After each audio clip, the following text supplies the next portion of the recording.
नमस्कार विद्यार्थी मित्रांनो, पाठीमागच्या व्हिडिओमध्ये आपण प्रॅक्टिस सेट नंबर 15 सोडवलेला होता. या व्हिडिओमध्ये आपण बघणार आहोत multiplication of decimal fraction. Decimal फ्रॅक्शनचं मल्टिप्लिकेशन करायचं. डेसिमल फ्रॅक्शनचं मल्टिप्लिकेशन कसं करायचं असतं त्या अगोदर तुम्हाला नॉर्मल मल्टिप्लिकेशन करता येणं अत्यंत गरजेचं आहे. नॉर्मल मल्टिप्लिकेशन म्हणजे साधा गुणाकार. साधा गुणाकार म्हणजेच कसं, आता समजा एखादं एक्झाम्पल घेऊ. समजा 412 इंटू 29 हा गुणाकार तुम्हाला इथे गरजेचा आहे. जर तुम्हाला समजा 29चं टेबल येत नाही तर काय करायचं, साधं बघा. आता ह्याचं उत्तर करताना 412 इंटू 29 ह्याचा गुणाकार करायचा. पहिल्यांदा 9 ने मल्टिप्लाय करायचं. 9 1 9, 9 दुने 18, 1 आला 4, 9 1 9, 9 आणि 1 10, 0 1 कॅरी केला, 9 4 जा, 9 चौक 36, 36 आणि 1 37 म्हणजे किती 37. इथं 9 ने आपला गुणाकार कंप्लीट झाला. आता 2 ने करायचं आहे म्हणून इथे घ्यायचं 0. 2 ने गुणाकार कंप्लीट म्हणून आपण 10 सिरीज ने गुणाकार करणार म्हणून इथे घ्यायचं 0. 2 2 जा 4, 2 1 जा 2, 2 4 जा 8 आणि ह्या दोघांची ॲडिशन करायची. 8 + 0 8, 4 + 0 4, 7 + 2 9, 3 + 8 11. म्हणजे उत्तर किती आलं 11,948. ह्या पद्धतीचा तुम्हाला गुणाकार करता येणं गरजेचं आहे. मग आता डेसिमल फ्रॅक्शनचा गुणाकार कसा करायचा, तर डेसिमल फ्रॅक्शनचा गुणाकार कसा करायचा त्याचं एक एक्झाम्पल बघा. जर मी तुम्हाला असा गुणाकार करायला सांगितलं, एक एक्झाम्पल घेऊया आपण. 62.32 into 2.5 is equal to question mark असा गुणाकार विचारला तुम्हाला. यांचा गुणाकार किती येतोय. मग मला सांगा, इथं पॉईंट आहे, तुम्हाला दिसतो का ह्या ठिकाणी एक पॉईंट आहे, इथे एक पॉईंट आहे. पॉईंट आहे, पॉईंटचा गुणाकार कसा करायचा तुम्हाला माहिती नाही. मग मी सांगतो त्या पद्धतीने काय करायचं, पॉईंटचा गुणाकार करून घ्यायचा.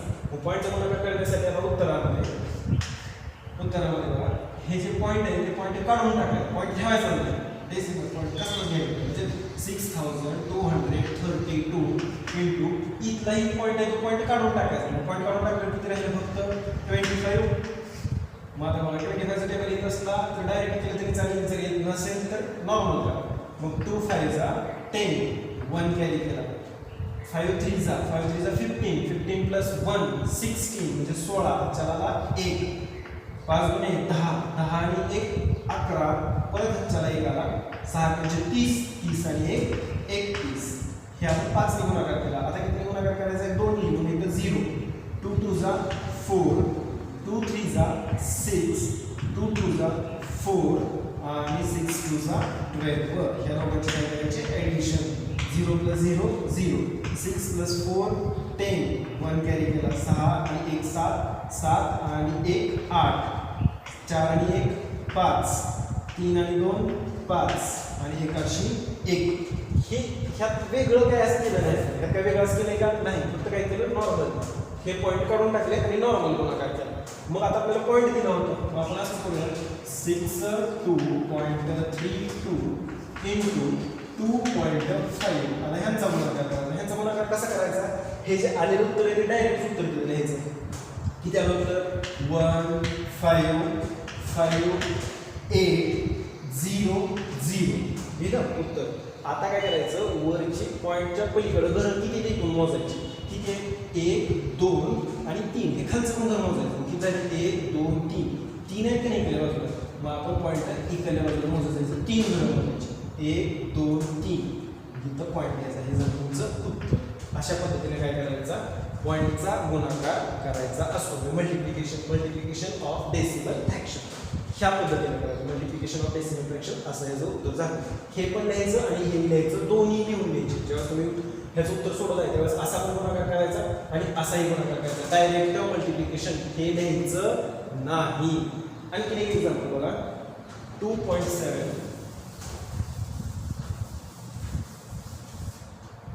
एक एक्झाम्पल बघा.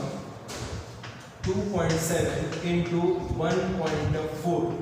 आता ह्यांचा गुणाकार करायचा. मग ह्यांचा गुणाकार कसा करायचा, किंवा गणित तुम्हाला असं दिलं असेल 2.4 into 2.7 into 1.4 is equal to question mark.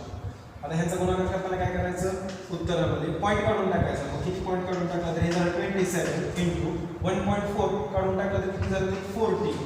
आता 40चा टेबल येत असला तर ठीक आहे, नसला तर काय करायचं, नॉर्मल गुणाकार करायचा.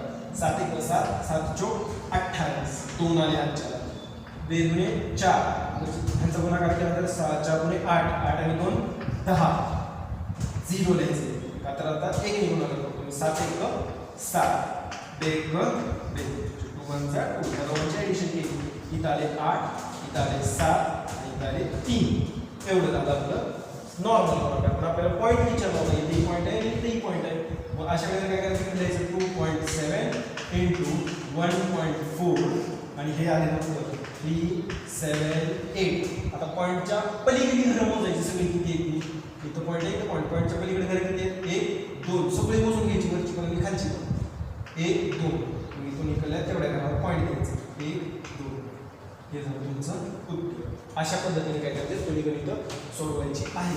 आपल्याला प्रॅक्टिस सेटमध्ये बघा, प्रॅक्टिस सेट 16 त्यातलं पहिलं गणित कसं दिलंय, पहिलं गणित काय सांगितलं, if 317 into 45 is equal to